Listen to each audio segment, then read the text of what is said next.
नमस्कार मित्रों, बीपीएससी वर्ष में आपका स्वागत है। ये हमारा 5वां लेक्चर है जो हम इकोनॉमी की सीरीज चला रहे हैं, बेसिक इकोनॉमी की। उसका ये 5वां लेक्चर है। इससे पहले हम 4 लेक्चर कर चुके हैं। पहला लेक्चर हमने किया है नेशनल इनकम, जीडीपी, जीएनपी इत्यादि हमने देखा है। दूसरा था मॉनेटरी पॉलिसी, हमने देखा सीआरआर, एसएलआर। तीसरा हमने देखा फिस्कल पॉलिसी, जिसमें हमने देखा revenue deficit, fiscal deficit, primary घाटा इत्यादि जो चीजें हैं उसको देखा हमने। उसके बाद चौथा में balance of payment, trade deficit, cepa, सीटा, एफडीआई, एफआईआई हमने देखा। और ये 5वां लेक्चर है।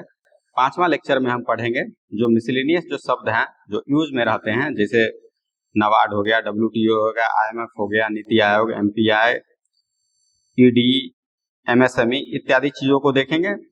तो आज के बाद हमारा ये बेसिक जो इकोनॉमी का चैप्टर है, सीरीज है, ये खत्म हो जाएगा। उसके बाद हम 5 वीडियोज और लाएंगे। एक वीडियो आएगा हमारा बिहार का जो बजट होता है, दूसरा बिहार का इकोनॉमिक सर्वे, तीसरा आएगा हमारा सेंट्रल बजट, और चौथा आएगा हमारा सेंट्रल इकोनॉमिक सर्वे। और ये 5वां एक और वीडियो आएगा, उसमें जो करंट में जो न्यूज रहते हैं इकोनॉमी के, उससे संबंधित हम क्लास लाएंगे। तो चलिए शुरू करते हैं आज की क्लास। डब्ल्यूटीओ, आईएमएफ और वर्ल्ड बैंक को देखते हैं। देखिए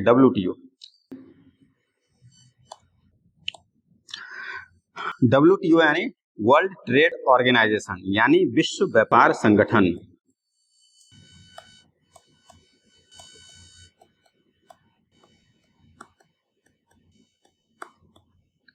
इसका काम है जो वैश्विक अर्थव्यवस्था है, वैश्विक व्यापार है, उसको आसान बनाना। यानी दो देशों के बीच जो व्यापार बाधाएं हैं, टैरिफ लगा हुआ है या नॉन टैरिफ बाधाएं हैं, किसी कारण से एक देश दूसरे देश में माल की आवाजाही पर प्रतिबंध लगाते हैं, चाहे किसी भी कारण से, उसको आसान बनाना डब्ल्यूटीओ का काम है। यानी डब्ल्यूटीओ का काम क्या हो गया? विश्व व्यापार को आसान बनाना। इसके लिए ये बैठक करती है और बैठक में जो भी मुद्दे रहते हैं दो देशों के बीच या विभिन्न देशों के बीच व्यापार संबंधित, उनको सुलझाने का काम करती है। उसके लिए विभिन्न बैठकें करती है, इत्यादि करती है। इस डब्ल्यूटीओ से संबंधित जहां तक बात है तो ये 1995 में स्थापना हुई थी। हेडक्वार्टर है जिनेवा, और ये स्थान लिया था 1947 में जो गैट की स्थापना हुई थी, यही बाद में चल के डब्ल्यूटीओ बना 1995 में। चलिए, 166 सदस्य हैं और अभी इसके अध्यक्ष जो है नकोजी ओकोंजो-इवेला। इसके अंतर्गत एक टर्म आता है एमएफएन का। एमएफएन क्या है? एमएफएन का मतलब होता है मोस्ट फेवर्ड नेशन। यानी कि अगर कोई डब्ल्यूटीओ का जो सदस्य देश है, जैसे अभी 166 सदस्य देश है, अगर किसी एक मेंबर को कोई रियायत दी जाती है किसी देश के द्वारा, मान के चलिए कोई देश है, किसी भारत देश है, भारत किसी देश को टैरिफ में छूट देगा, तो उसे ऑल जो मेंबर होंगे 166 मेंबर, उस सबको छूट देना पड़ेगा। ये कोई समझौता नहीं है, ये एक सिद्धांत है। ये मानना न मानना कोई बाध्यता नहीं है, लेकिन डब्ल्यूटीओ का सिद्धांत यह कहता है कि अगर आप किसी एक देश को टैरिफ में छूट देंगे तो आपको अन्य जो देश है सभी सदस्य को देना पड़ेगा छूट। इसी को बोलते हैं most favoured nation.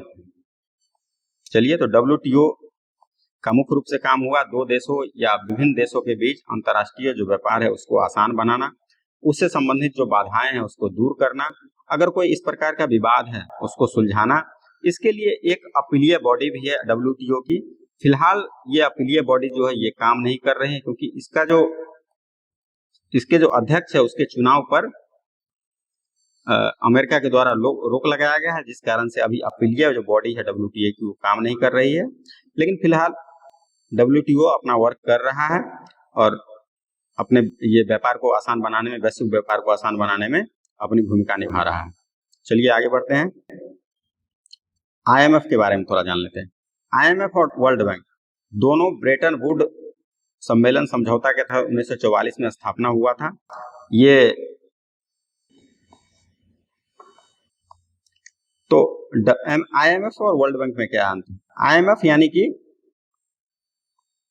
International monetary fund, इसका मुख्य रूप से जो काम है बैलेंस ऑफ पेमेंट, यानी भुगतान संतुलन की स्थिति अगर किसी देश की खराब है तो उसको उससे निकालना, उसको सहायता देना, वित्तीय सहायता देना, उसके बाद नैतिक सहायता देना, कानूनी सहायता देना या कुछ और सहायता हो सकता है वो देगा।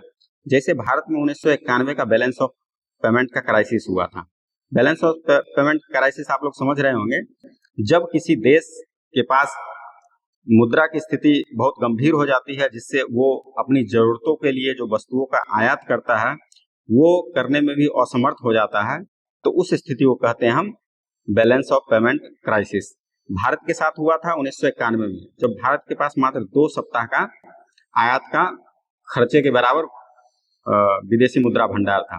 तो उसी समय IMF ने भारत को सहयोग किया था, लोन दिया था और उसके बाद कुछ परामर्श भी दिए थे कि आपको मार्केट खोलना पड़ेगा।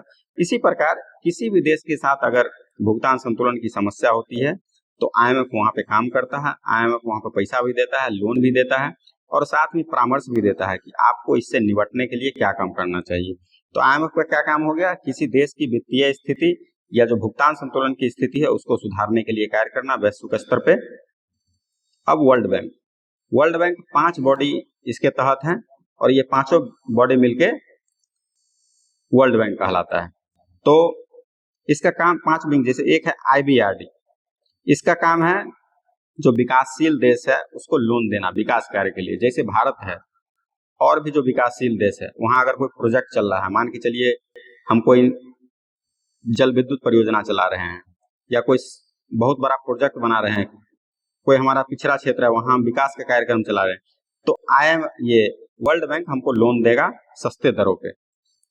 और एक है IDA, ये एकदम जो गरीब देश है जैसे युगांडा हो गया, इस प्रकार के जो देश है, सोमालिया हो गया, उसको बहुत ही सस्ते दर पर एक तरह से इंटरेस्ट लेस दरों पर लोन देता है जिससे वहां देश को वो जो गरीबी की अवस्था है उससे निकाला जा सके। यानी विकास मुख्य रूप से वर्ल्ड बैंक का काम है, विकास कार्यों के लिए लोन देना, देश में दुनिया में जो विकास की गतिविधि है उसको बढ़ावा देना। ये हो गया हमारा वर्ल्ड बैंक। यानी WTO का काम है व्यापार बढ़ाना अंतर्राष्ट्रीय स्तर पे। IMF काम है देश में अगर किसी भी देश में अंतर्राष्ट्रीय स्तर पर भुगतान संतुलन की स्थिति यानी उसकी स्थिति ऐसी हो गई कि अपने फॉरेन रिजर्व के द्वारा विदेशों से आयात करने में कठिनाई हो रही है या उसको दिक्कत हो रही है या उसके पास बहुत कम फॉरेन रिजर्व बचा है, तो उसको दूर करने के लिए वित्तीय सहायता देना और साथ ही नैतिक सहायता और परामर्श भी देना। वर्ल्ड बैंक का काम है विकासात्मक कार्यों के लिए लोन देना। अब एक टर्म सुनते होंगे ED, अक्सर ED का छापा पड़ गया नेता के यहाँ या किसी भी उद्योगपति के यहाँ, तो ये क्या है ED काम करती है फाइनेंस मिनिस्ट्री के अंतर्गत। ये एक हमारा एक्ट है PMLA और एक है हमारा FEMA। इन दोनों को लागू कराने के लिए ED काम करता है। PMLA यानी prevention of money laundering act, यानी कोई व्यक्ति या कोई कंपनी अगर काले धन को सफेद धन में परिवर्तित कर रही है तो उसको देखना और उसके लिए ट्रायल करना, सजा देना इत्यादि काम करती है ED। इसीलिए किसी के यहाँ छापा पड़ता है तो वो ब्लैक मनी से व्हाइट मनी करने का जो केस होता है ज्यादातर इसी केस में ED जाती है। उसके अलावा ED FEMA के लिए भी काम करती है, foreign exchange and management act, यानी जो विदेशी दो देशों के बीच जो ये करेंसी का एक्सचेंज होता है उसमें अगर कोई घपला घोटाला या किसी प्रकार की अनियमितता करता है, जैसे हवाला के द्वारा कोई पैसा भेजता है विदेश से भारत या भारत के द्वारा कहीं अन्य देश में, यानी इलीगल तरीके से, गैर कानूनी तरीके से दो देशों के बीच करेंसी का आदान प्रदान अगर होता है तो उसको देखने का काम भी ED करता है। यानी ED मुख्य रूप से 2 कामों को देखता है, prevention of money laundering act और फॉरेन एक्सचेंज मैनेजमेंट एक्ट। इन दोनों से संबंधित जितने भी केस होते हैं उसको देखने का काम करता है ED। तो IBC क्या होता है, इंसॉल्वेंसी एंड बैंक्रप्सी कोड। तो इंसॉल्वेंसी और बैंकरप्सी को हिंदी में दोनों को दिवालिया ही बोलते हैं, लेकिन थोड़ा सा दोनों में अंतर है। इंसॉल्वेंसी स्थिति वह स्थिति है जब कोई किसी की आर्थिक स्थिति इतनी दयनीय हो जाती है कि अपना वो लोन चुकाने में असमर्थ हो जाता है, और ये उसके बाद की स्थिति है जब आधिकारिक तौर पे, ऑफिशियल तौर पे जब वो घोषित कर देता है कि मैं लोन चुकाने में असमर्थ हूं, तो वो हो जाता है बैंकरप्सी। ये एक तरह से कानूनी और आधिकारिक स्थिति है, ये उसके पहले की स्थिति है। तो इसी को सही करने के लिए एक प्रकार का ये आईबीसी 2016 में आया था। इसका काम है कोई कंपनी या कोई व्यक्ति ऋण चुकाने में असमर्थ है तो उसको उसके संपत्ति को नीलामी करके या कोई भी अन्य तरीका है या उसको कोई परामर्श देके जिससे उसको उस स्थिति से निकाला जाए, उसके दिवालियापन से निकाला जाए। तो ये हो गया IBC insolvency and bankruptcy code. अब उसके बाद आते हैं एमएसएमई पे। MSME micro small and medium, MSME का ये मतलब है। तो हमारा जो छोटे स्तर पर जो उद्योग होते हैं उनकी परिभाषा तय की गई है। अगर कोई औद्योगिक स्तर पे मान लीजिए 2.5 करोड़ का निवेश करता है और उसका सालाना टर्नओवर 10 करोड़ का है, तो उसको बोलेंगे हम माइक्रो इंटरप्राइजेज या माइक्रो उद्यम या सूक्ष्म उद्यम। अगर कोई ऐसा उद्यम है जिसमें 25 करोड़ तक का निवेश है और 100 करोड़ का उसका सालाना टर्नओवर है, तो उसको बोलेंगे स्मॉल। और मीडियम हो गया अगर 125 करोड़ तक का इन्वेस्टमेंट है और 500 करोड़ का सालाना टर्नओवर है, तो उसको बोलेंगे मीडियम इंटरप्राइजेस। ये नया परिभाषा है, अपडेटेड है। तो ये हो गया हमारा। इसको सिंपल अगर याद रखने की बात है तो ऐसे याद रखिए, माइक्रो से स्मॉल में जाएंगे तो 10 गुना बढ़ेगा, स्मॉल से मीडियम में जाएंगे तो 5 गुना बढ़ेगा। यहाँ पे वही है, 10 गुना बढ़ेगा और यहाँ 5 गुना बढ़ेगा। सिर्फ ये दो डेटा याद रखिए। 2.5 करोड़ इसमें है माइक्रो में इन्वेस्टमेंट और 10 करोड़ टर्नओवर है यहाँ, और इसको पहले 10 गुना 5 गुना करिए तो याद करना थोड़ा आसान हो जाएगा। ये पहले का है, पहले का याद रखना जरूरी नहीं है, ये अभी वाला याद रखिए।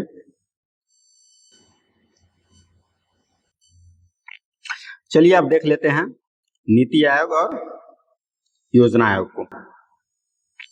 तो देखिए, नीति आयोग की स्थापना हुई थी 2015 में। ये एक कार्यकारी आदेश के द्वारा यानी एग्जीक्यूटिव ऑर्डर के द्वारा, रिजोल्यूशन के द्वारा इसको स्थापित किया गया। यानी इसके लिए कोई संसद में कानून नहीं बना, बस कैबिनेट ने इसको, कैबिनेट के ऑर्डर के द्वारा ये एक तरह से निकाल दिया गया। न ये कानून के द्वारा बना था, न ये कानून के द्वारा बना था। दोनों कॉन्स्टिट्यूशनल नहीं है, न वैधानिक है। ये एग्जीक्यूटिव रिजोल्यूशन के द्वारा स्थापित हुआ था। इसकी स्थापना हुई 1950 में, ये 2015। दोनों में मेन अंतर क्या है? योजना आयोग और नीति आयोग में अंतर क्या है? तो योजना आयोग जो था वो सिर्फ केंद्र सरकार के स्तर पर नियम बनाती थी और राज्यों को वो लागू करना पड़ता था। लेकिन नीति आयोग में क्या हुआ, इसमें राज्य और केंद्र दोनों के सहयोग से, दोनों के सहमति से कानून, ये योजना बनता है और नीचे से ऊपर तक योजना को लागू कराया जाता है। नीचे यानी कि ग्राउंड स्तर पर की समस्याओं को समझते हुए नीति बनाया जाता है और फिर उसे पूरे देश में लागू किया जाता है। इसीलिए इसको बोलते हैं बॉटम अप, यानी नीचे से ऊपर। पहले क्या था, टॉप डाउन, ऊपर में नियम कानून बनता था यानी सेंट्रल स्तर पे, और फिर उसे राज्यों तक लागू कराया जाता था। ये अभी नहीं है, प्लानिंग कमीशन डिसॉल्व हो चुका है, अभी नीति आयोग काम कर रहा है। और एक बात और इसमें कि नीति आयोग फंड का एलोकेशन करता था, मतलब वो फंड निर्धारित करता था, इसके लिए इतना खर्च होगा, इतना इसके लिए इतना खर्च होगा। लेकिन ये एलोकेशन पावर नहीं है इसके पास। ये सिर्फ सलाह देता है, नीति निर्माण करता है कि आपको ये करना चाहिए, ऐसा करना ठीक है। ये थिंक टैंक का काम करता है पूर्ण रूप से। ये फंड का भी एलोकेशन करता था। यानी प्लानिंग कमीशन और नीति आयोग में दो मुख्य अंतर ये है। पहला अंतर कि ये सेंट्रल स्तर पे कानून बनता था और फिर वो नीचे स्तर पर लागू होता था, यानी ये टॉप डाउन था। अब क्या है, सभी के सहयोग से ये कानून बनता है और नीचे से स्तर से ऊपर सेंट्रल स्तर पे ये से लागू कराया जाता है, इसीलिए इसको बोलते हैं बॉटम अप। दूसरा महत्वपूर्ण अंतर, ये फंड का एलोकेशन करता था, ये फंड का एलोकेशन नहीं करता, ये सिर्फ एडवाइजरी देता है परामर्श देता है, नीति निर्माण करता है। वित्त आयोग के बाद पढ़ लेते हैं, या ये एक संवैधानिक संस्था है, आर्टिकल 280 में इसका मेंशन है। ये प्रत्येक 5 वर्ष पर राष्ट्रपति के द्वारा नियुक्त होता है। इसका काम होता है राज्य और केंद्र के बीच जो वित्त का बंटवारा है उसका फॉर्मूला तय करना और उसके लिए परामर्श देना, और उन राज्यों के बीच भी कैसे पैसा का बंटवारा होगा या वित्त का बंटवारा होगा उसका भी सलाह देना। तो फिलहाल जो हमारा फाइनेंस कमीशन है 2020 से 25 के लिए था, फाइनेंस कमीशन 15, अब तो हो गया है 16वां वित्त आयोग। इसने भी 41% बोला है राज्यों की हिस्सेदारी देने के लिए केंद्र सरकार को, और इसे मान भी लिया गया है। और जो विशेष जो इसका फार्मूला है वो हम नेक्स्ट वीडियो में देखेंगे, जो करंट अफेयर्स का वीडियो होगा इकोनॉमी का, उसमें देखेंगे फाइनेंस कमीशन का जो नया फार्मूला है, यानी विभिन्न राज्यों के बीच कैसे पैसा का बंटवारा होगा, उसके लिए जो नया रिवाइज्ड फार्मूला है उसको हम देखेंगे करंट अफेयर्स के सीरीज में। तो चलिए, ये हो गया हमारा फाइनेंस कमीशन जो राज्य और केंद्र के बीच वित्त का बंटवारा करने के लिए परामर्श देता है। राष्ट्रपति के द्वारा इसकी नियुक्ति की जाती है प्रत्येक 5 वर्ष के लिए।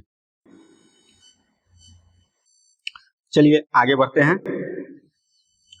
अर्थव्यवस्था को 3 सेक्टर में बांटा गया है, प्राइमरी, सेकेंडरी और टर्शियरी। प्राथमिक सेक्टर, द्वितीयक सेक्टर और तृतीयक सेक्टर। प्राथमिक सेक्टर के अंतर्गत आता है हमारा कृषि, वन, मत्स्यिकी और हमारा जो माइनिंग है ये आता है, यानी खान। इसका जो जीडीपी में हमारा शेयर है 17 से 19% के आसपास रहता है पिछले 5-7 वर्षों का जो एवरेज है। और सेकेंडरी सेक्टर में आता है कोई भी हम जो वस्तु का उत्पादन करते हैं, निर्माण करते हैं या कंस्ट्रक्शन करते हैं या कोई उत्पादन करते हैं, इसका योगदान हमारे जीडीपी में है 25 से 28% के आसपास है। सबसे ज्यादा जीडीपी में योगदान है टर्शियरी सेक्टर का। एक तरह से ये सर्विस सेक्टर है, जैसे आईटी हो गया, वित्त हो गया, व्यापार हो गया, परिवहन हो गया, ये सब आते हैं हमारे टर्शियरी सेक्टर में। इसका सबसे ज्यादा जीडीपी में योगदान है 52 से 55%। एलपीजी रिफॉर्म को हम पहले पढ़ चुके हैं।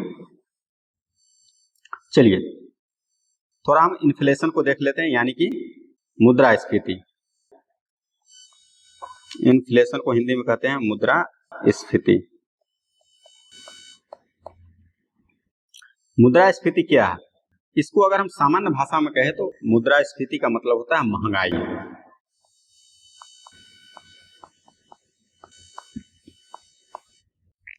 तो महंगाई क्यों बढ़ती है, यानी मुद्रास्फीति बढ़ती या घटती क्यों है? तो मुद्रास्फीति के कई टाइप हैं। उनमें अगर हम देखें तो जैसे एक होता है डिमांड पुल, यानी मांग बढ़ने के कारण किसी वस्तु के कीमत में वृद्धि होती है। ये इकोनॉमी का सामान्य रूल है, यानी ज्यादा मांग बढ़ जाएगी तो कीमत उसका बढ़ जाएगा, कीमत बढ़ेगा तो इन्फ्लेशन बढ़ेगा, यानी महंगाई बढ़ेगी। एक होता है कॉस्ट पुश, मान लीजिए कोई वस्तु को बनाने में ही कॉस्ट ज्यादा लग गया तो वस्तु तो महंगा होगा ही। जैसे मान लीजिए अभी ईरान में तनाव चल रहा है खाड़ी क्षेत्र में, तो वहां से कच्चा तेल आने में दिक्कत हो रही है, तो कच्चा तेल का भाव बढ़ेगा तो कोई भी सामान का निर्माण होगा उसके उत्पादन कॉस्ट में वृद्धि होगी तो उसका फिर कीमत बढ़ेगा तो महंगाई बढ़ेगी। इसीलिए अभी महंगाई बढ़ने की स्थिति है। तो एक हो गया कॉस्ट पुश, यानी एगो मांग बढ़ने से, दूसरा हो गया प्राइस बढ़ने से।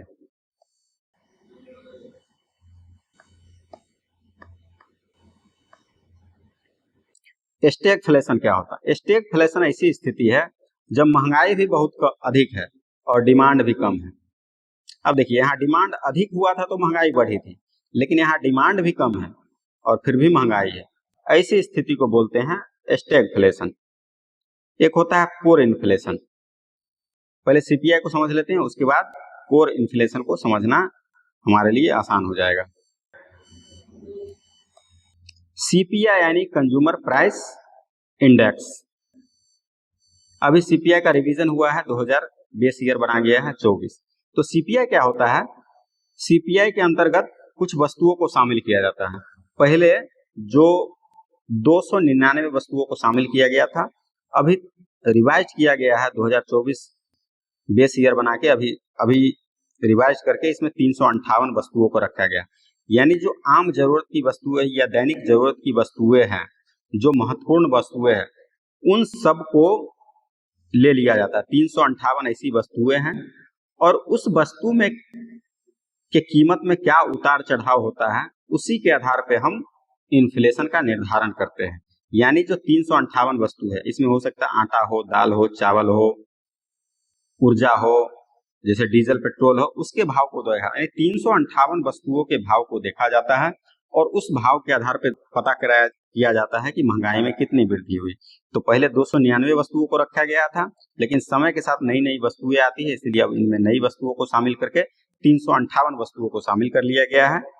जिसमें कि पहले ट्रांसपोर्ट का वेटेज था लगभग 8.5%, अब ये बढ़ के 8.8% हो गया है।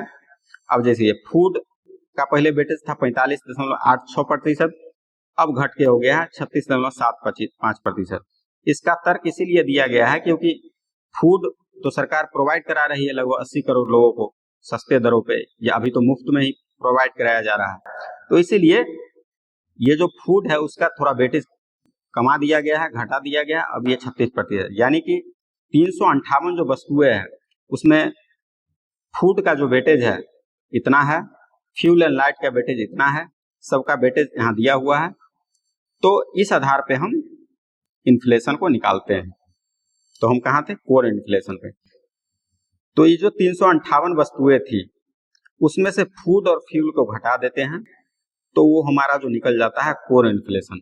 सीपीआई में क्या था? 358 वस्तुएं, इसमें जो जितने भी खाने पीने की वस्तुएं हैं और पेट्रोलियम की वस्तु है उसको अगर हम निकाल देंगे, उसके बाद जब हम महंगाई दर निकालेंगे तो उसको बोलेंगे कोर इन्फ्लेशन।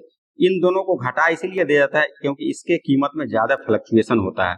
उससे क्या होता है? एक्चुअल मुद्रास्फीति की स्थिति का पता नहीं लग पाता है, इसीलिए हम कोर इन्फ्लेशन को भी देखते हैं और उससे पता लगता है कि अभी सामान्यतः हमारी महंगाई किस दर से बढ़ रही है।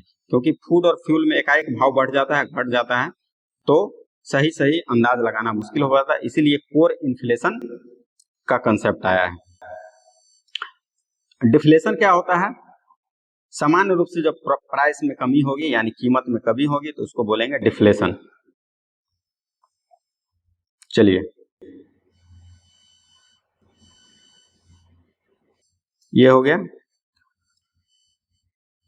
अब हम एक चीज देख लेते हैं, ये पॉवर्टी, गरीबी।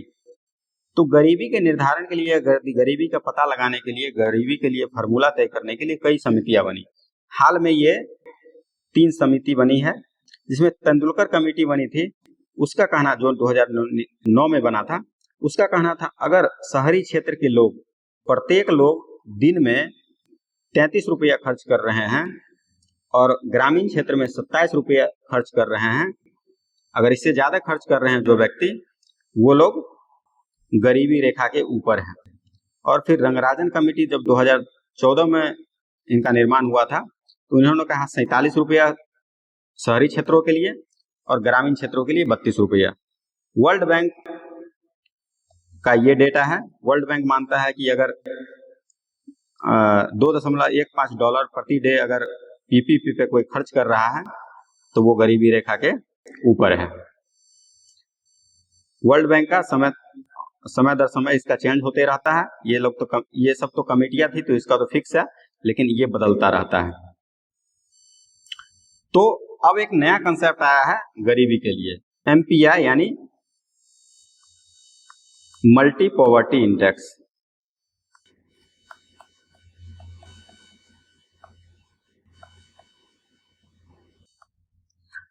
तो इसके लिए एक नीति आयोग का भी एमपीआई है और एक ग्लोबल भी है।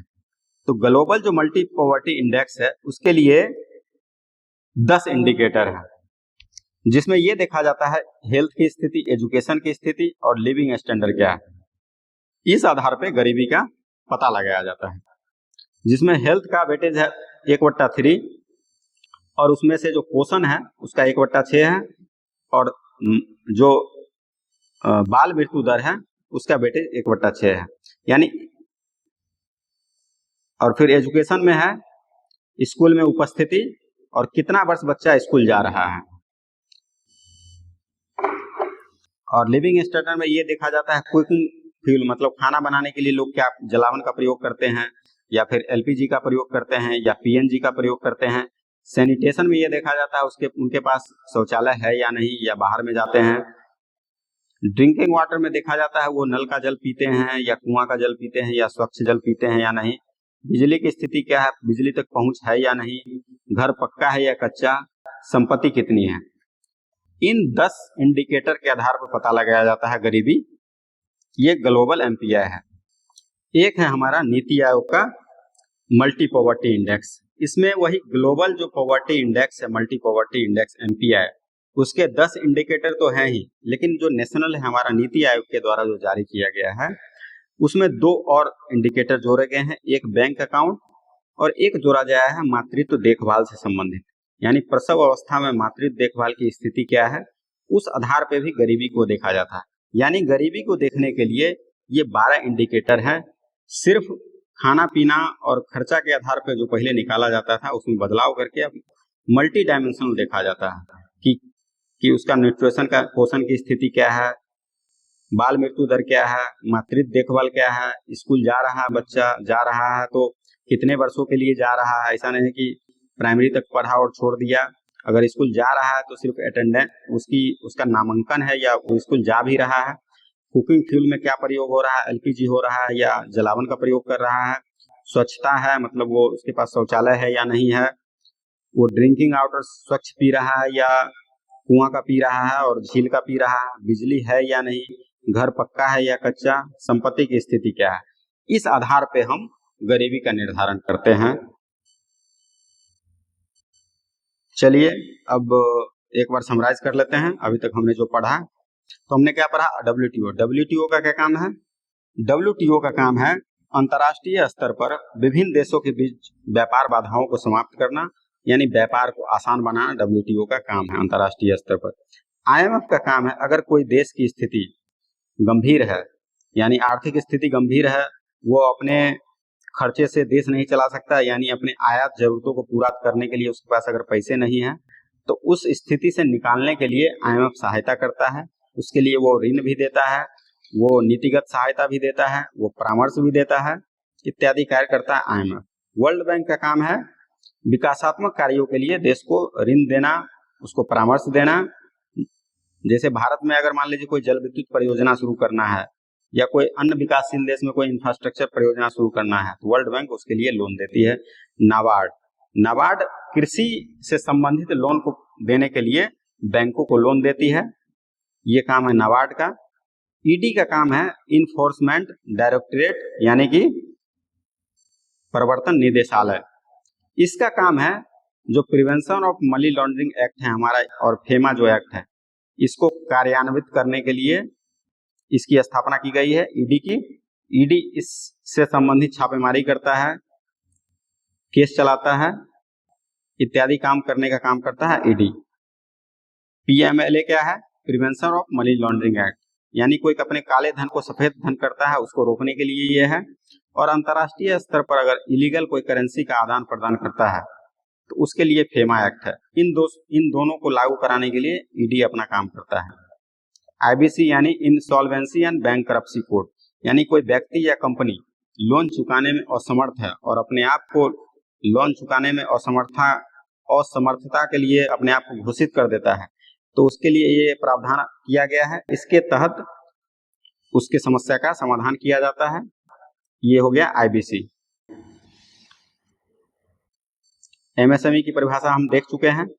फाइनेंस कमीशन का काम है राज्य और केंद्र के बीच वित्त का बंटवारा करना। नीति आयोग नीति निर्माण करती है, अपना परामर्श देती है। पहले योजना आयोग था, योजना आयोग फंड का एलोकेशन भी करता था, लेकिन ये फंड का एलोकेशन नहीं करके सिर्फ नीति निर्माण करती है, सलाह देती है सरकार को। सरकार के लिए एक तरह से थिंक टैंक का काम करती है। इन्फ्लेशन यानी कि महंगाई, इन्फ्लेशन का हमारा टारगेट है एमपीसी, जो हमने पहले पढ़ चुके हैं हम। उसका टारगेट रहता है हमारा 4% और ±2%, यानी कि 2% से कम नहीं होने देना है और 6% से अधिक नहीं होने देना। ये हमारा इन्फ्लेशन टारगेट है। चलिए, और सब तो हो ही गया है।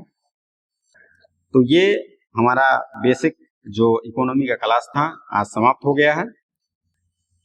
अब हम बजट सर्वे का वीडियो लेके आएंगे। चलिए तब तक के लिए धन्यवाद।